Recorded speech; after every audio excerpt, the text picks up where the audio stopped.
वक्त का किस्सा है। एक गांव में मीठा नाम का लड़का अपने बाप के साथ सोने की ज्वेलरी की दुकान चलाया करता था। दूसरी तरफ बिट्टू नाम का लड़का घास काटता था और फिर अपनी दुकान पर रखकर सेल करता था। तो एक ग्राहक आता है। अरे भाई तू खलदाना वगैरह भी बेचता है या सिर्फ घास बेचता है? नहीं भाई, मैं सिर्फ घास बेचता हूँ और अल्लाह का शुक्र है इससे मेरे घर का दाना पानी बहुत अच्छा चल जाता है। और भाई खलदाना भी बेचा कर। मैं अपने इस बकरे को ईद तक मोटा ताजा करना चाहता हूँ ताकि ईद पर इसमें से खूब गोश्त निकले। तेरी इस घास से तो ये मोटा नहीं होने वाला। अच्छा भाई, अगली ईद पर खल और दाना वगैरह भी रखूंगा, पर अब तो आप इस घास से गुजारा चलाए। चल ठीक है, 50 की घास दे दे। फिर वो आदमी घास लेकर वहाँ से चला जाता है। दूसरी तरफ मीठा अपने बाप को कहता है, अब्बा जानी, मेरी बेगम कह रही थी ईद आने वाली है, सुसर जी को बोलना एक बकरा खरीद लें।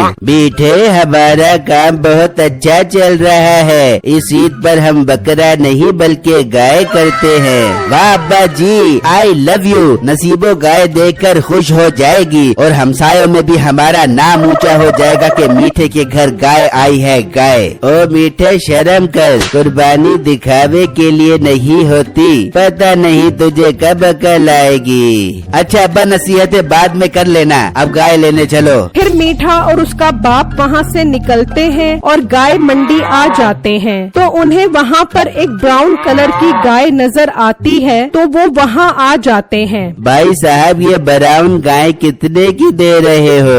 आदिल साहब, ये गाय आपको 2 लाख में दे दूंगा। अब्बा तूने कब हज कर लिया? ये तुझे हाजी क्यों बोल रहा है? ये लोग ऐसे ही नाम से बुलाते हैं, तो अपना मुंह बंद कर। अब भाई साहब, तुम्हारा रेट बहुत ज्यादा है। हाजी साहब, पूरा साल अब गाय को मक्खन मुरब्बा जात दूध पिलाते हैं, जब जाकर इनका इतना वजन होता है, देखो तो सही, पूरे 5 मन का जानवर है। ओ भाई, उन मक्खन और मुरब्बा जात में से तू भी कुछ खा लेता ताकि तेरा वजन भी शायद थोड़ा बढ़ जाता।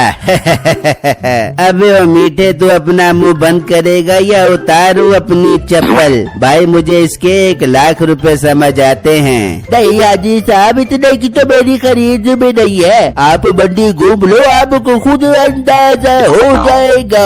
फिर वो थोड़ा आगे आते हैं तो एक काले रंग की गाय नजर आती है। अब्बा जी, ये गाय तो बहुत खूबसूरत है, इसे खरीदो किसी भी तरह। चुप कर, उसने सुन लिया तो रेट बढ़ा देगा। हाँ भाई साहब, ये गाय कितने की दे रहे हो? साईं, ये गाय आपको 1,80,000 में दूंगा। जनाब, ये रेट ज्यादा है, फाइनल बताओ कहाँ तक हो जाएगा? भाई ये रेट मुनासिब ही है, पूरे साल अब इसको मक्खन मुरब्बा जात और दूध भी पिलाते होगे। ओ हेलो, ये बात मैं पीछे भी सुनकर आ रहा हूँ, कोई नई बात कर। मीठे तो चुप कर या उतारू अपनी चप्पल। सुन भाई, तेरा जानवर मुझे पसंद आया है, पैसे जायज जायज कर ले, तेरे से ये जानवर ले लेंगे। सही, अपना फाइनल रेट बता दो, अगर मुझे समझ आया तो मैं जानवर दे दूंगा। भाई मैं तुझे इसके फाइनल 1,20,000 दूंगा। सही, एक काम करो, न तुम्हारी न मेरी, 1,40,000 दे दो और गाय ले जाओ। अब्बा जी, जानवर खूबसूरत है, ले लो 1,40,000 का। मीठे तो चुप कर वरना उतारू अपनी चप्पल, यही कहना था ना? अच्छा मैं चुप हूँ, आप करो फाइनल। भाई 1,30,000 समझ आती है? सही, तुम भी क्या याद करोगे? लाओ पैसे दो, ले जाओ ये गाय। ये सुनकर मीठा खुश हो जाता है। फिर वो गाय को वहाँ से ले जाते हैं और जब घर आते हैं तो नसीबो दरवाजे पे खड़ी होती है। अरे ओ माशाल्लाह, वाह सुसर जी, आपने तो गाय लाकर मुझे बहुत सरप्राइज दे दिया है। दिल तो कर रहा है इस गाय की आरती उतार बेबू। तुम दोनों मियाँ बीवी पागल हो गए हो, गाय की भी भला कोई आरती उतारता है? वहाँ एक आदमी गुजर रहा होता है तो मीठा उसे आवाज देता है, ओए जोनी, इधर आ, जरा बात सुन। फिर वो आदमी वहाँ आता है। वाह भाई, गाय तो बहुत खूबसूरत है। अरे ओ भाई साहब, माशाल्लाह भी लगाते। मीठे बोल क्यों बुलाया है? यार मैं मंडी घूम घूम कर थक गया हूँ, तो एक काम कर, इस गाय के लिए मोटे बिट्टू से घास तो ला दे। ठीक है बेटे, ला देता हूँ, ये तो सवाबों का काम है। बल्कि तू एक काम कर, मोटे बिट्टू को कह के घास लेकर मीठे सेठ के घर जाए, वही पैसे मिलेंगे। इसी बहाने वो गरीब हमारी गाय भी देख लेगा। बेटे तू शौकिया बात से बात बताई, चल ठीक है, मैं उसे घास लेकर भेजता हूँ। फिर वो आदमी वहाँ से चला जाता है और बिट्टू की दुकान पर आता है। बिट्टू तुम एक काम करो, घास लेकर मीठे के घर चले जाओ, तुम्हें वही पैसे मिल जाएंगे। ठीक है भाई, मैं भी जाता हूँ। फिर बिट्टू घास लेकर मीठे के घर आ जाता है। सुना मोटे बिट्टू, देखा है तूने इतना मोटा गैंडा जानवर कभी अपनी जिंदगी में? भाई मैंने तो इससे भी मोटे जानवर देखे हैं, लेकिन आपकी गाय माशाल्लाह बहुत खूबसूरत है। अल्लाह आपकी कुर्बानी कबूल करे। आमीन। सुना बिट्टू, तो इस दफा गाय ले रहा है या ऊँट? भाई ये तो आप मेरा मजाक उड़ा रहे हैं, अल्लाह देगा तो मैं भी कर लूँगा कुर्बानी। किसकी? मुर्गी की।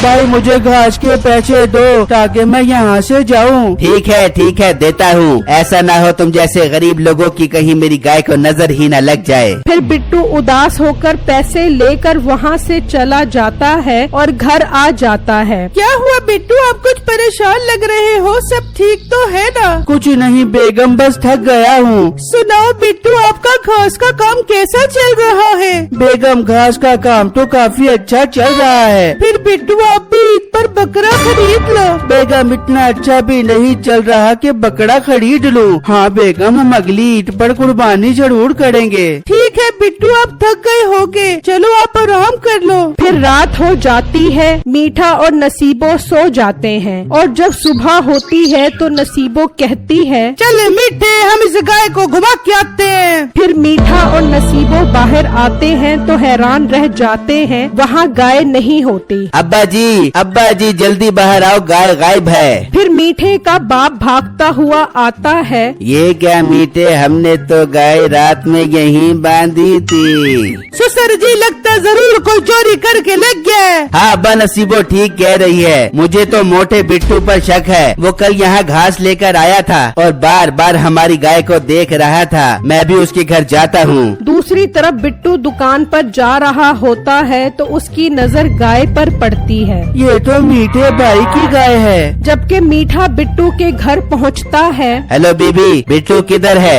वो तो दुकान पर गए हैं। उसे बोल दी मेरी गाय वापस कर दे, वरना मैं उसे नहीं छोड़ूंगा। दूसरी तरफ बिट्टू वो गाय लेकर मीठे के घर आ जाता है। बिट्टू, ये गाय तुम्हारे पास क्या कर रही है? अंकल मैं दुकान पर जा रहा था तो मुझे आपकी गाय नजर आई। मैं समझ गया कि ये जरूर रस्सी तुड़वा कर यहाँ आई होगी, इसीलिए मैं इसे यहाँ ले आया। बिट्टू तुम्हारा बहुत बहुत शुक्रिया। हाँ बिट्टू, तुम्हारा शुक्रिया। तुम तो सच में बहुत ईमानदार हो। तुम चाहते तो इसे बेच भी सकते थे, पर तुमने ऐसा नहीं किया। इतने में मीठा भी घर पहुंच जाता है। देखा ना अब्बा जी, मैंने इसके घर जाकर धमकी लगाई तो ये देखो ले आया ना हमारी गाय को। मीठे का बाप मीठे को जोर का थप्पड़ मारता है और सारी बातें बताता है। अच्छा अंकल, मैं अब चलता हूँ। बेटा एक मिनट, ये बताओ तुम कुर्बानी कर रहे हो? नहीं अंकल, मेरे पास इतने पैसे कहाँ से आए? हाँ अंकल, मैं अगली ईद पर कुर्बानी जरूर करूँगा। बेटा ये लो 30,000, ये तुम्हारी ईमानदारी का इनाम है। तुम भी बकरा लो और कुर्बानी करो। पर अब्बा जी से पैसे तो मत दो। मीठे तू चुप कर, वरना उतारूं क्या अपनी चप्पल। फिर बिट्टू पैसे लेकर खुशी खुशी वहाँ से चला जाता है। मेरी वीडियो को लाइक और मेरे चैनल को सब्सक्राइब कीजिएगा और मुझे कमेंट बॉक्स में जरूर बताइएगा कि आपको मेरी स्टोरी कैसी लगी। शुक्रिया।